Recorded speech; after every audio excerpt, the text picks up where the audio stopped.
మోకాల నొప్పులకు ఎటువంటి సర్జరీ లేకుండా ఎపియాన్ పెయిన్ క్లినిక్ అందిస్తున్న అత్యాధునిక చికిత్స.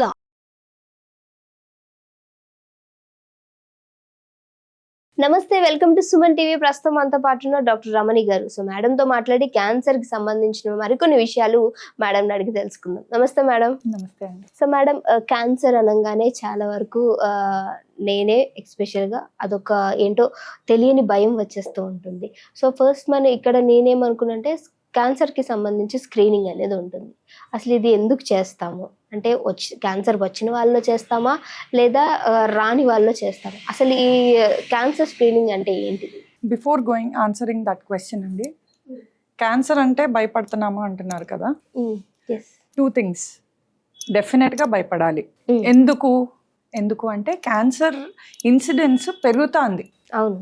సో మన తాతల టైంలో ఇన్ని క్యాన్సర్లు మనం ఎప్పుడు చూడలేదు. ఇప్పుడు చూస్తే ఇంటింటికి మినిమం క్యాన్సర్స్ ఉంటుంది. సో ఆ విధంగా డెఫినెట్ గా భయపడాలి. అండ్ ఎందుకు life style, pollution, all these reasons వల్ల క్యాన్సర్స్ బాగా పెరుగుతున్నాయి. సో అది భయపెట్టేలాగే ఉంది. సెకండ్ థింగ్ మీరు గుర్తుపెట్టుకోవాల్సింది ఏంటంటే, ఇప్పుడు మనకి కీమోథెరపీ కానీ దాని ట్రీట్మెంట్, దానికి స్క్రీనింగ్ అంటున్నారు మీరు. సో టెస్ట్లు, దాన్ని డయాగ్నోస్ చేయడం, ఇవన్నీ చాలా హై లెవెల్కి వచ్చేసాం మనం.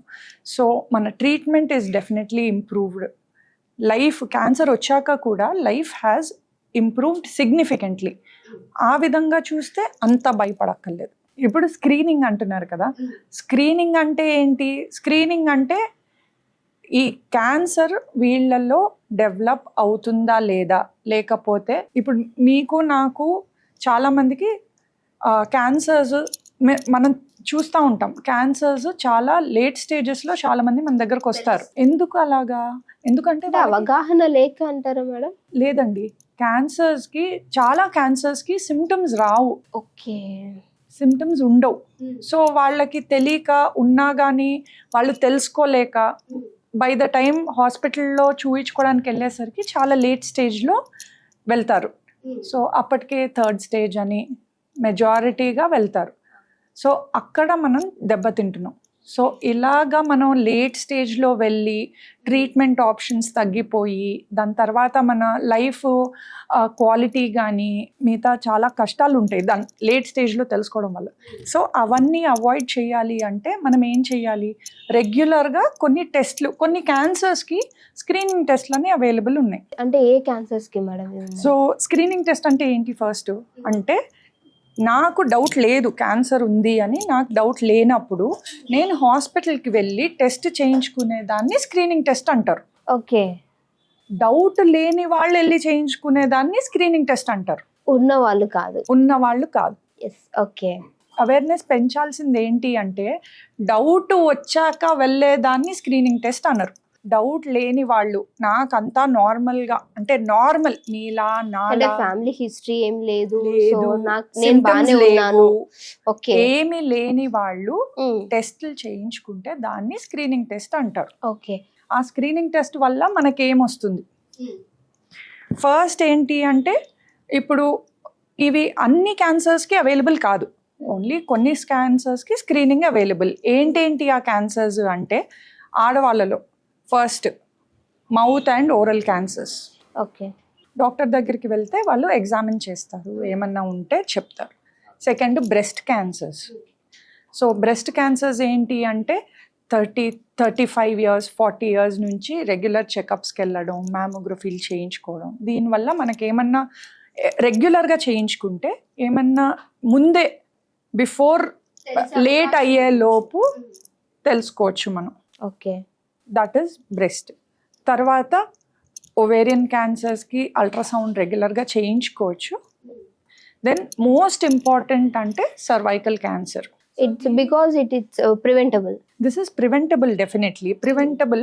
బట్ ఇప్పుడు మనం స్క్రీనింగ్లోకి వచ్చాము అంటే ఆ హెచ్పివి వైరస్ ఇన్ఫెక్షన్ వల్ల ఏమన్నా చేంజెస్ స్టార్ట్ అయినాయా, మనకి హెచ్పివి ఇన్ఫెక్షన్ ఉందా, ఇవి తెలుసుకుంటే మనకి క్యాన్సర్ వచ్చే అవకాశం ఉందా అని కూడా తెలుసుకోవచ్చు. ఓకే.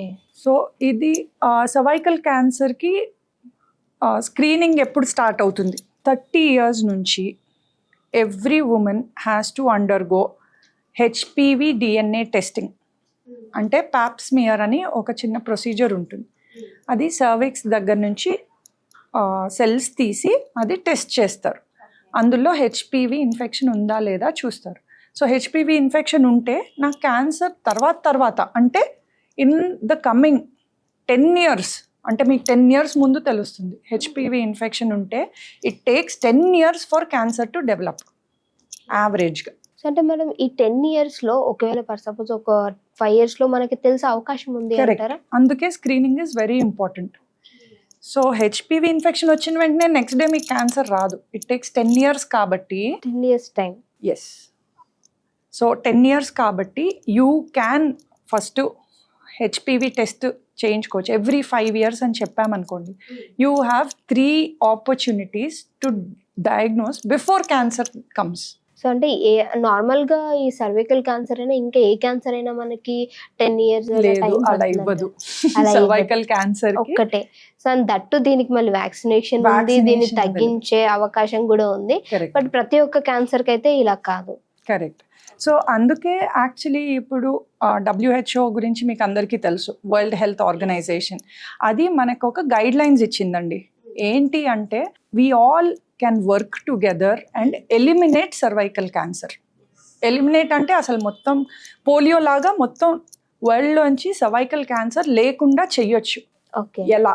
WHO ఏమనింది అంటే మనం అందరం all over the world if మనం బై 2030 కల్లా మనం all girls up to 15 years 90% కనుక మనం వ్యాక్సినేట్ చేయగలిగితే అండ్ 70% ఆఫ్ విమెన్ అంటే వ్యాక్సినేషన్ కాకుండా నెక్స్ట్ స్క్రీనింగ్ ఏజ్లో ఉండే విమెన్కి 70% వాళ్ళు if they are being screened.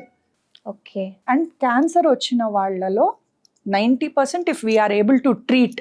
So ఏదైతే పోలియోని అప్పట్లో పోలియోకి సంబంధించి అసలు ఇది వస్తే పోదు అనుకున్నారు, బట్ దాన్ని ప్రివెంట్ చేయగలిగాం. సో అట్లనే ఈ సర్వైకల్ క్యాన్సర్ని కూడా. Thank you so much madam, చాలా చక్కటి ఇన్ఫర్మేషన్ ఇచ్చారు. Thank you.